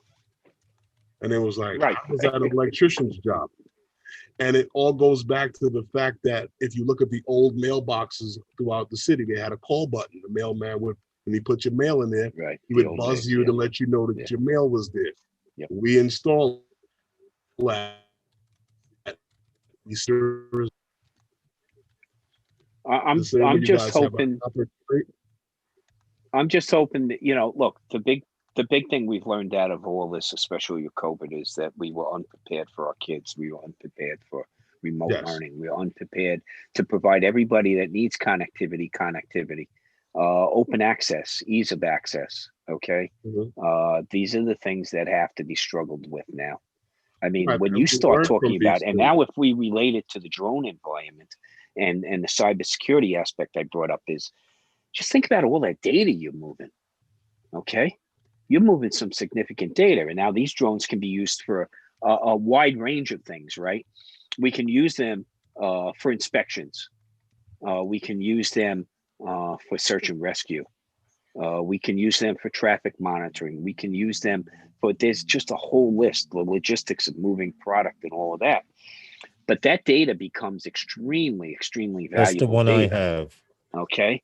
And you need to turn around and you need to be able to protect that data. Okay. It needs to be encrypted both at rest and in transit. Your quality assurance on that data needs to be maintained. All of these things come into play. And without the right minds dealing with it, it's going to become a nightmare. So, hats off to Sinclair College and the various partners in that for thinking about the SUAS environment and the need for cybersecurity professionals. Well, with all of these drone companies coming up and these drone delivery companies and drone security will be big. It will be big. Trust me. Can you imagine someone pull up on a bicycle or in a car? Drone police. I mean, think about a predator. I say it think facetiously. About a predator or a reaper being hacked. Right. Okay. Exactly. By a foreign They government have that. while fully laden with weapons. Okay. They have that. It's going to be somebody's nightmare. Of course it would. You talking about and that? if we're not prepared, guess whose nightmare it will be, right? So. Hello, so Robert, Marcel how Roberts. are you doing, bro? Welcome to Wednesday nights with those guys, and please click that like button if you haven't already. I mean, it's if you're so inclined. Please. Yeah, we appreciate Feel free to hit that button. And it also lets you come on, look at that face on Herman. How could you resist? You got to hit that like button. Come on. Now I'm looking at it on the replay, Herman. In 3, 2, 1, there it is. Yeah, there's like, thank you, Eddie. We appreciate it, Eddie. I did. Thanks, Eddie, man. We're linked up again on Facebook. I got some spots we could go to if you want to practice some long range flying, mid range flying, even some close quarter flying. So I will keep you posted. Eddie, Saturday morning I got to go out riding on the bikes. I got the wife. We got to get some mileage on those bikes before the first snowfall. So you're gonna fly again before the week is over, Lawrence? I doubt it because I work tomorrow and Friday. I'm coming over by you. Sunday. At the weekend, if possible, yeah. Sunday's good enough. No, sure. That's when he's gonna have to meet you because if he's going riding with Tom on Saturday, Yeah, that's doable. Possible. See that? I just scheduled. No problem, Michael Blade. Keep me posted, man, on Facebook. You have me as a friend. Keep me posted. If I can't answer it, I damn sure know somebody who can. Well, what happened? What does he need help with? Huh? No, Michael Blades is getting into FPV. Oh, I was telling Lost Girls, thanks for coming back because she was like, oh, thanks for asking. I'm like, that's what we do here. We care. Well, if he checked out some of those links that we put in there for some of those things, you can get one of those little kits and fly around the house. You know, yeah, that's what Michael Blade's doing. He went to get that's what I did. He went to get FPV, which is and I think he found something. Good. And that'll start him out. I told him to download Liftoff for the PC. You don't have to have a radio right away, and you can actually use an Xbox One controller. Better. Yes. Right. I don't know about PlayStation. I'm anti-PlayStation, but love this community. We love it even more that we can get somebody flying the right way. Well, we all started out in the beginning nowhere, infants in the community. What's that, Tom? I had gotten this with Interlink, one of the simulators. It's a Fatuba controller, but it's a USB controller. What is that? So what is that? Fatuba? It's Fatuba. You could use that on a simulator. Yeah, exactly. That's what I use on my simulator. Is this? It's a USB connection. Yeah, and it seems to work with any of them. Yeah. Okay. Yeah, this is like a 8-channel. Okay. So flying FPV is the best video game in the world. Believe it or not, Ed, love my drones. You're 100% right. You know why? Because when I fly a camera drone, up until this weekend when I flew my Phantom for the first time in a year, my heart used to pump the Phantom. Now I fly FPV and it's like dum dum dum dum dum dum. But when I flew my Phantom, it was the same way. I rediscovered that love that I had for camera drones. But got vertigo. Not sure how it's gonna go. I'm looking for an FPV. I'm looking for an FPV after this year. Looking into like you might want to sit down. Sin whoops the tiny whoops. The tiny whoops. You start out with a tiny whoop, a Beta 65. Just make sure the motors are brushless, because those little brush motors. Or again, if you want to spend only $100, then they're going to be brushed. Right. There's limitations to everything. So you got an entry level at a couple of different spots. True. Right. So, figure at the $100 level, you're going to get brush motors. At the $200 level, you're going to get the brushless motors. Well, how much you're going to fly will determine what you need right away. Okay. So there was a kit I sent Lawrence a while back, and they had it like a couple different stages of this kit. And it went all the way up to having it with the DJI goggles set up on it. Right. So on one of those little joints. So you can go a long way with it. Global Drone says he noticed that today, Tom.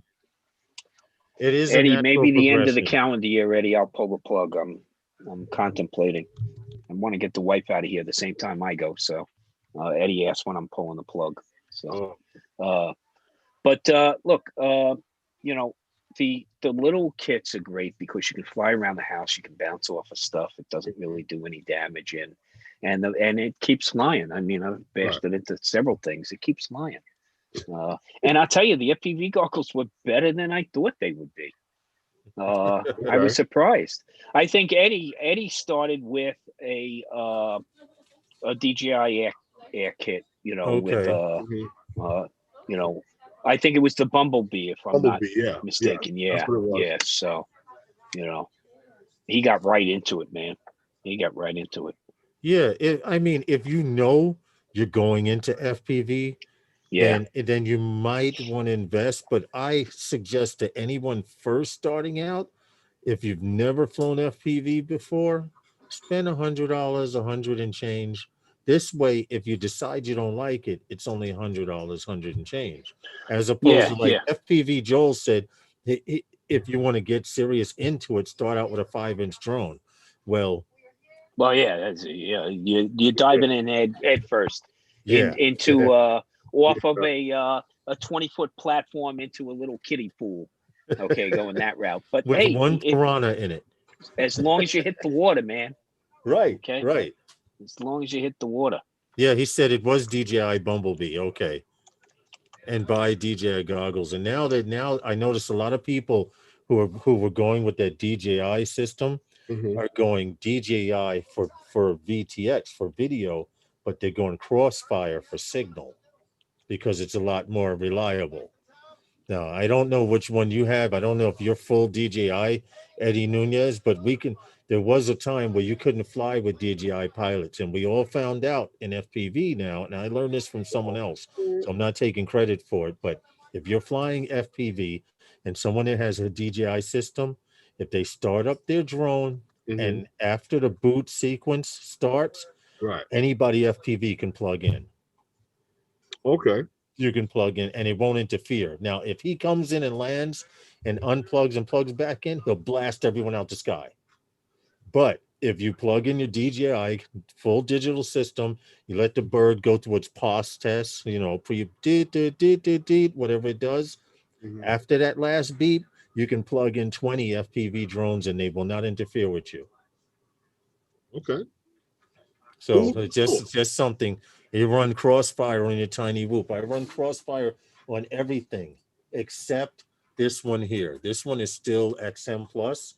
I just haven't converted it because I've decided, being that I have two, I'm gonna use this one for spare parts. Okay. The one that I have, actually, it's in a box here.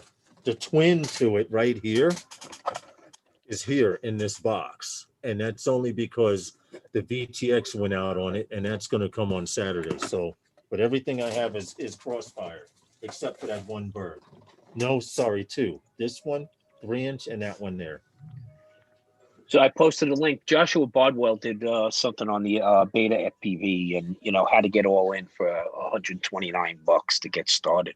And he's got a lot of good stuff up there. I think somebody else pointed out Joshua's stuff too. Yeah, FPV Joel. Okay, so that's a good source of information there. My daughter's learning how to cook. I'm so proud. She actually came over and said, "Dad, try this." Oh. And it tastes good. So keep you guys on call. Keep focus. Focus.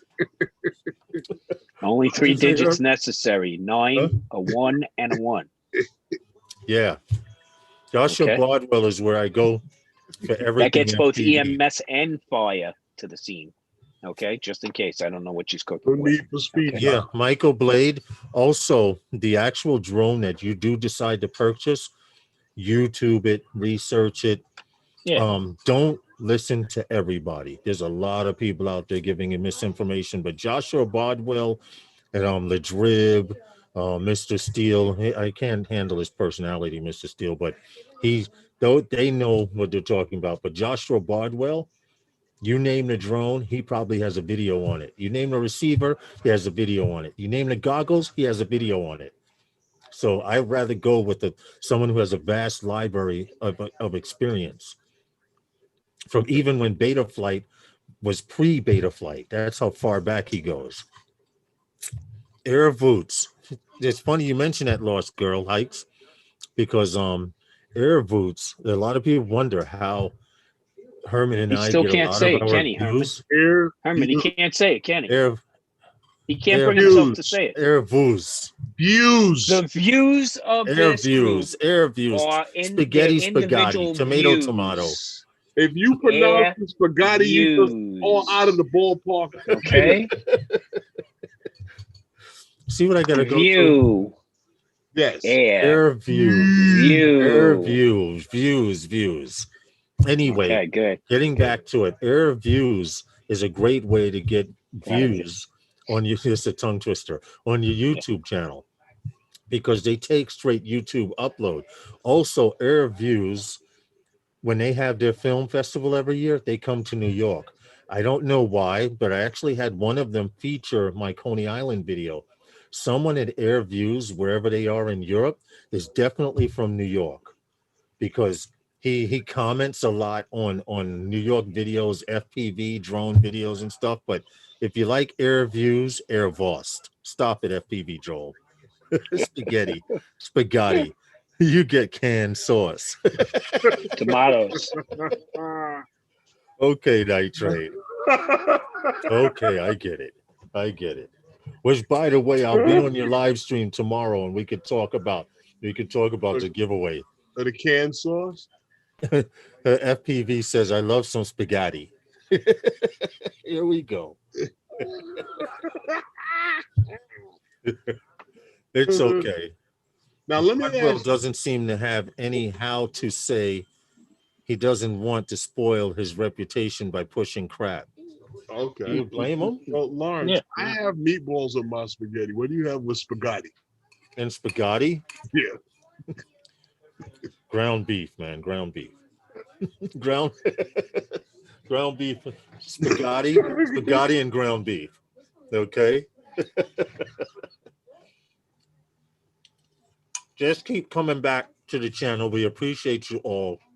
Do I have a link for that spaghetti? Now they letting me have it. Ain't nothing wrong with ground beef and spaghetti. No sauce? What's your daughter making? Oh, she just made a doctored up mac and cheese. It's a start. Oh, okay. It's a start. It's a start. Okay. She's 16. The fact that she even went near the stove is cool for me. Yeah, 16. I had to make Most 16-year-olds don't even want to go near the stove. So I Yeah, because there's an app for that. You can spaghetti. go order something on an app. 16. I had to learn how to make my own dinner. Oh, the Dude. link for Yeah. air views. I'm sorry. Yes, I got you right here. Mm-mm. He didn't know what you meant because he pronounced. Yeah, he couldn't I figure didn't out know what you were meant because you saying there. spelled it right. Yeah, except that's not the way it's spelled. But even though, Here okay. it is. Here's the link. That's the way you need to spell it. For me to say it, right? That's the way you need to say There it. you go. But But this is the way you need I to actually spell have an it. account there, Okay. Novice Quads. I have an account there. They do. If they like your video, they will comment. Like they prefer for you to give a very They good push an description. audience to you. Right. They prefer for you to have a description of what you're shooting. Yeah. Definitely. That's the link right there. Extra You put happy your hour. YouTube videos over there.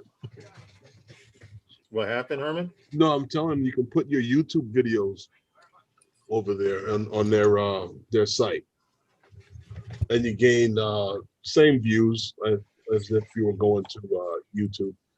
This is it here. Hold on a second. Let me go here. Oh. Here we go. This is my account. Ooh. They have FPV. Last video I did, okay, 8 likes, 4 comments. They take the link directly. Okay. The YouTube share, when you click YouTube share, see, they even have FPV stuff here, drone racing, nature. It's a bunch of stuff that they have. And it's a great site, European. In fact, you will see an increase in views, not dramatic, but you have to be consistent. They're just like FPV Joe supported you, Tom. Oh, thank you, bro. Just like YouTube, you have to be consistent, because if you put out a video every week or 2 videos a week, you must also do the same thing on Airvoots, and you start getting the likes. Go to other people's channels, check out their videos. Now, the only thing is their resolution is not like YouTube. I think their resolution, they just went up to 1080 on Airviews. It just wants to come out. I tried. Can't I help tried. yourself. Thank you, Lost Girls. I You don't know appreciate it. that. I will definitely check that out. Hold on. What happened? She said she supported my channel on Air Views. Oh, And I believe, well, honestly, a lot of the traffic am I still subscribed sharing? to her I'm channel. not sharing still, right? No. Okay. I believe a lot of the European and traffic from different parts of the world is actually coming from Air Views as opposed to YouTube. Air Views will push you. If you're getting views and someone's watching your videos, they'll put you on a screen randomly. And you'll see an increase in whatever videos you put up. And I don't put everything up on Air Views, just the good stuff.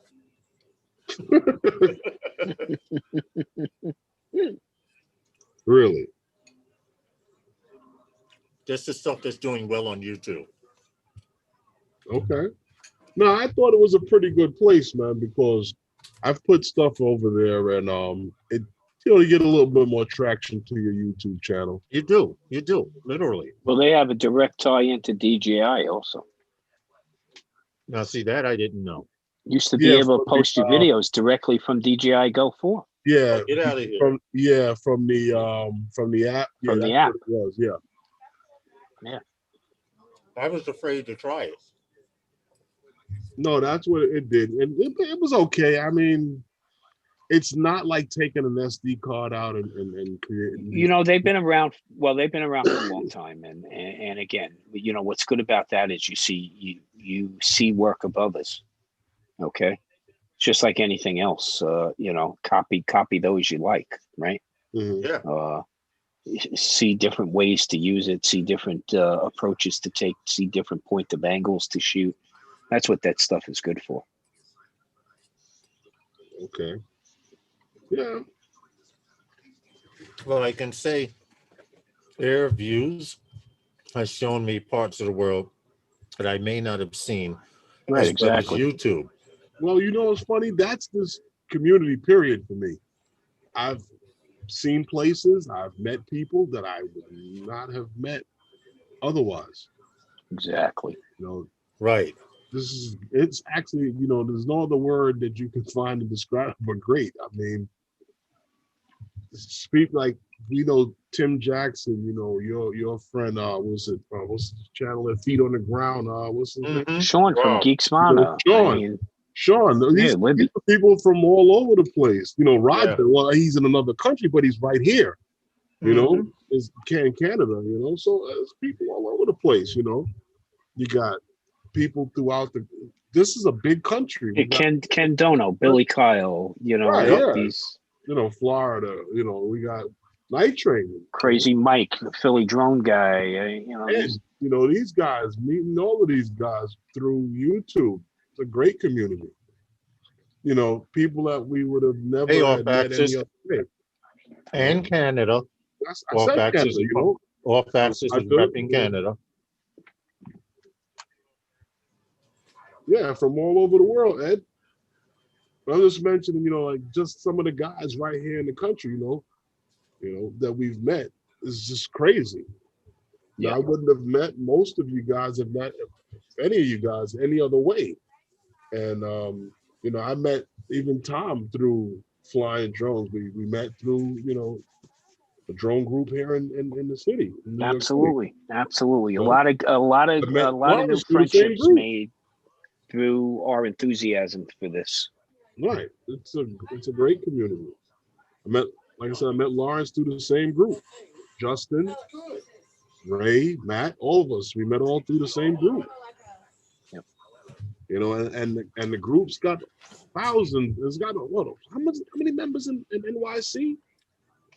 Over 1,000. Couple. Yeah, I think it's close to a couple of thousand. Off Axis says, mad respect to you all. Good people with great intentions and big hearts. We appreciate you highly. Thank you, man. And we appreciate anyone that comes back, and not so much that comes back, but by coming back, it shows you support us. And maybe we do sound like we know a little something, but just sharing ideas, right? Out of conversations like this. A lot of people, why do we like going out to fly together? We can fly as individuals. We've done that for long periods of time, right? Especially during COVID. But what do you miss most? You miss flying with others that share your same interest. Right. Because when we're out there on the flight line, we're BSing back and forth. And did you hear this? Did you hear that? Or did you try this? Or have you seen this feature? And I never come out of those without learning something. Okay. Right. And it's always a learning experience. I don't care how long you've been flying drones, you can always learn something. It's like animals. So you raise dogs all your life, and then there's this one dog that does something the other dogs don't, and you remember it, and that's an experience. I mean, I'm not trying to compare us to dogs, but it's the whole. Some of us. Some of us. Listen, it's one of the, and I think that people can find this in almost any community of but exactly. We know of this community and we talk of this community, and I've met a great group of guys, even some of the guys that, you'll say to yourself, well, damn, I can only be around this guy, but for so long, you can even learn from that guy. Well, you know what, Herman, that's exactly right. We're a cross-section of the population, and amazingly, we still get along, Exactly.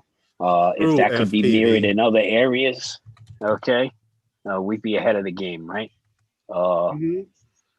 Not as self-interested as we're interested in what others are doing as well. And I mean, trying to advance this career for some, business for others, leisure and for some, hobbies for a good number of people. Right. We're on the same place. I mean, and that's evidence that that you see when you go to some of the meetups, when drones are down on the ground and guys are still standing there talking, and they is happening about the next spot to go to, and what who's working with what, and because guys in the community that are working with drones. So well, see, a lot, Lost Girl brings up another fact. A lot of people come to these live streams because more so than like we here in New York, I could throw a rock and it's somewhere in that perimeter, somebody's flying a drone, and on so many people out in the countries that live, that have nobody in their town, or maybe it's one or two people they don't even know about. It's a lot of people out there that fly solo. So when you come to a live stream, though. Yeah, you'd be surprised. I've been out in the middle of the desert. Okay, this is the perfect place to fly, and putting nobody up the drone around, and realizing but realizing soon, I'm not the only one that knew it was the perfect place to fly. I bumped into people out in the wilderness, okay, or somebody coming up on me and going, "Is that a Mavic 2? Is that a Mavic 2 Pro?" And I go, well, yeah. Oh, I got the zoom. And then, they're foisting it out of the bag, so it's definitely a conversation starter. It is, because when I was flying the cranes out here that Eddie Nunez got today, and Anthony Charles and everyone we've been flying out here, I was walking from one point to another to get closer, to have better reception, and I like to be close to where I'm flying anyway. And I'm walking down the street, and the guy driving on the boardwalk, I thought he was from the Army Corps of Engineers, but he's actually doing construction at the end of the boardwalk. And he's like, yo, is that an FPV drone? And that one question turned into 45 minutes of conversation. Right. Yeah. And come to find out, he's been working out here for so long, and he's been seeing racing drones. He's been seeing drones flying, and he's always wondered where the hell they came from. And I said, well, a couple of times it might have just been me. The other thing is we become a lot tighter also. I mean, just look at some of the relationships, like with Billy and Ken Dono, and these are people you watch on YouTube and you follow them, and then you go fly with them. Right. Mm-hmm. And then you start conversing with them on Facebook, and they're on your friends list, and you're going back and forth. And, and then they're telling you when they're coming through New York and stuff like that. And you meet up, you get together, you have a good time. And it's exposure. Michael Blade put it, we get to know such a wide range of people and personalities. Mm-hmm. Yeah, people you probably wouldn't have said hello to before. Exactly. Okay. I met Eddie Nunez, right? And I started talking with him at a meetup that was over in Long Island City near Hunters Point. Astoria Park? No. Up at the right up there in the power state by the power plant, by the housing projects. Queensbridge. Queensbridge. Oh, Queensbridge. Yeah. And we were talking, and he was saying until he found 5 boroughs, he only used to fly his drone when he went on vacation. Yeah. And now look at Eddie, you can't keep him out of the sky. I know. Yeah, and you know, it's common likes. You know, you start to build fast friendships. I got a fast friendship with Eddie. I mean, you know, we're plugged in. We, Yeah, see, you know, he laughed at that, Herman. Yeah. Because, but think about it. So many people in New York that have the same hobby, and you'd be surprised if even in your local town, Lost Girl Hikes, That's you over say a you're year from ago. See, Eddie, Texas. You're Eddie, from nobody Texas believes A year this, Eddie. ago, Eddie. or wherever you see- are. Yeah, I was see- afraid to fly in New York City. Yeah, so the rest of the world doesn't believe that, Eddie, after watching your Yes, shit, it's right? true. So, but the truth is, yeah, one of us flying, we're worried. Are we doing the right thing? Are we in the right place? You put a couple of us together, we get cocky. Okay, so Yes, exactly. you know, No, I a couple didn't. of 5 borough flyers together, we'll fly just about anywhere. Okay, you know, but it really is. You know, until you started to meet up with people, you didn't realize where you could go, how you could fly there, what was a good place to take off from. I mean, we share our Latin longs all the time. Where Well, you know, where'd you take off from? Where'd you go? Tom, you do know outside of New York, they put the fear of God in drone pilots. Oh, you better not go to New York. You'll get tased. Oh yeah. Yeah. Or they'll rob you for your Well, you know, it's drone. funny. Ken Yeah. Herron had said the same thing to me, and he said on his show that if you can see New York City in the footage, then it's probably an illegal flight, and it's not, Ken. Yeah, yeah. It's Yeah. not. It's not. But You gotta know everyone's where you told. gotta get in where you fit in. You gotta know where you can. Yeah. And here's a Yeah. little bit of history of New York City drone history. I've been flying 4.5, almost 5 years now. Okay. And I can honestly say there are more drone pilots in New York City per square foot than in some entire states. And we don't have accidents. We don't hit aircraft. We try our best not to drop out of the sky and kill anyone. I mean, try. statistically, We ain't killing people. New Not in York this city. City, if anything was going to happen, it would Too much happen competition here. for that. Tom, stop. We said too much competition to fall out the sky. Yeah, we're not the ones killing people in New York City. There's too much competition for that. But the point is, right, Eddie Nunez says always responsible. That's why when we Yeah, started, you know, the responsibility, like we talked about earlier, making sure you know your drone, making sure you check it out, making sure that you know what the limits are, okay, and how you can avoid issues. I mean, that's being responsible. Okay. And look, we're all adults here. You take on your own responsibilities. Okay. true. But no, I didn't hear about the guy hitting. I didn't hear anything or see anything about a guy hitting a cell phone tower. It is bad publicity for us, but I can almost guarantee you it wasn't in New York.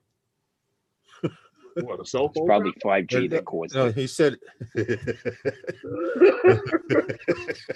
We're all dying with 5G. leave 5G alone, man. Stop. Life is over. I uploaded to Air Views. We'll see how it goes. Start an account, Brand Aerials, Good. like you did. Let us know. Upload Yeah, some of keep your us videos. Better, posted. Tom. Yes, upload some of your videos and go to other people's channels and say, hey, I'm new to Air Views. And don't even say come check out my channel like they do arrogantly on YouTube. Just click a like, leave a comment, and usually on Air Views, if you click a like or leave a comment on someone's video, depending on how long ago they posted it, they will get back to you a lot faster than some people. Really? But I find it was pretty good. I like I said, I've posted videos there for a few, for a little while. I've wrecked 2 drones in my I've lifetime, and both were during the most safest rural places. So Yeah. get up higher. Yeah, it happens, Eddie. I lost my 3DR Solo when we were flying in the back of Calvert Vaux one time. It was Herman. He was I trying to had make left it it back for from over by Coney Island Park. yeah, I had left it for On the lost. beach? Yes. It actually splashed in the water a few feet from a guy, and he picked it up and threw it on the sand. And when we drove, it took 5 minutes for these guys to convince me to go get my bird, because they were like, well, maybe the footage is on the camera. And I'm like, no, if it fell in salt water, everything's ruined. But Herman drove me all the way over to the other beach to get it. And even though the two little kids whose father threw it on the side, they covered it with a towel. The guy sitting on the beach was like, it's over there. He pointed out, like the kids were trying to hide it. And when you pull the towel up, it was still arcing. It's on the It's battery, like arcing. The towel. All I did was pull the catch on battery out. fire. What happened? Towel was ready to catch on fire. Yeah, Yes. you would have been able to see it then. Yeah. Yeah, It true. sent up smoke signals. Help But Ben rescue me. had already had the drone hovering over the kid. You hear Which what Eddie drone said? was it? I actually unboxed my 3DR Solo yesterday and took a look at it and boxed it back. Eddie.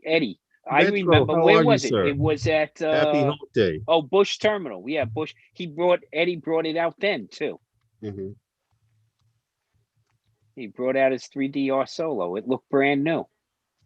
Listen, Still have the box. don't laugh at the flying brick. I seen it Yeah. handle better winds than some of the other drones out there. Don't laugh at the flying brick. It does sound like a lawnmower when it takes off. You know what's funny? But who cares I told you about the story sound? about that. With No, I didn't. You're right. I flew with, the hell out my 3DR Solo. Mars, And- I told you the and- story about that with us with the coaching with the drone. Yeah. They were saying that they needed a drone to film practice, and one of the coaches ran out and got that. And he was always having some issues with it. One time I saw it flip over twice when he went to take off. It just flipped right over. So when I came out with the Phantom 4 Pro, they were like, "You sure you don't want to film practice?" I'm like, "How am I going to coach and film practice at the same time?" Right. Right. You just want stuff filmed in 4K. But I did get a great shot, a homecoming, when they came running through the cheerleaders' banner, busted through. They chased the drone across the field as the drone took off backwards up over the stands. Cool. Okay. All right. That's a nice one. Hey, Eddie. Here, since you have a 3DR Solo, I got a 3DR Solo battery right here, dude. Right here. I shipped it to But it's still Australia. wrapped. Still Well, just like his 3DR it's- Solo, still wrapped. No It's flight. still wrapped because I shipped it to Feet on the Ground, Rob in Australia, and they do not take batteries or anything through the mail. So they wind up sending it back to me. And I've had this thing, wow, fresh. Yes, All right, dude. you know what you could do with that? I didn't even I peel think it. you can get the number for the If you want Smithsonian. it, you on can have it. Google Get it out my house, man. What happened? I think you can go to Google Maps and get the number for the Smithsonian. Yeah. You hear they talking shit now, Eddie. But yo, Eddie, if you want it, fresh battery right here, dudes. Look, I'm not playing. Eddie's gonna fly that just as much as you are. Look, he can give it to someone. I don't care. I just want it. He'll bring it out every year. It's I a want it out of tradition. my house. Oh, bring it out at Christmas, right? You know how they pull the trains out. Hey, Eddie, I got to let Eddie know. I believe it's Saturday. When is the 15th? No, 15th is Sunday. Yeah, 15th is Sunday. Sunday, yeah. Eddie at Forest Park at the band shell. E-waste recycling day. Okay. Eddie's probably like me. I got a ton of crap at home that you can't put in regular garbage. So When you say you can't put it in regular garbage, you mean like not legally. I got it. Look, I haven't been going to Best Buy lately, so I can't get rid of all my batteries. I got 2 old printers, a battery, an old tower. So I got a tower sitting here. I got a few things I got to get rid of. well, they're doing the e-waste throughout Yeah, he like still our area does, in New Night York Train. City. So if you have any electronic waste that's not legally allowed to go in the garbage, they're taking it this coming Sunday in our area. I know they run these things all over, but we haven't had one around in Queens for a while. So well, there was a time you could go to Best Buy and take your TV. Now they charge you to take your TV. You know what you do? walk in the lobby with it and just leave it. And in the that's why vestibule and you run had to see the bag of batteries I dumped there one day. I had the guy at the security counter looking at me like, "What did I just drop there?" Okay, because those batteries, they must have just emptied the bins, and Yeah. I didn't realize it. So I dumped the thing out, and it sounded like a ton of bricks just fell off a building. But that's what I Okay. told you. With And then those I walked in, stolen folded DJI up batteries. I folded up my Time Warner bag under my arm and continued in the store. So, Tom, that's what I said. I called Best Buy. They said they Yeah. take drone batteries. Those big, fat, puffy DJI batteries, take them over there. Yeah. Leave them with them. oh yeah. No, but I'll leave them at the van show this coming weekend. So, I used Forest Park here. but at Best Buy, I don't go to the customer service desk and I'll just give it to them over there. I don't leave it in the thing. That way, if they need to do something with it in a hurry, let them do that. I don't want it in here.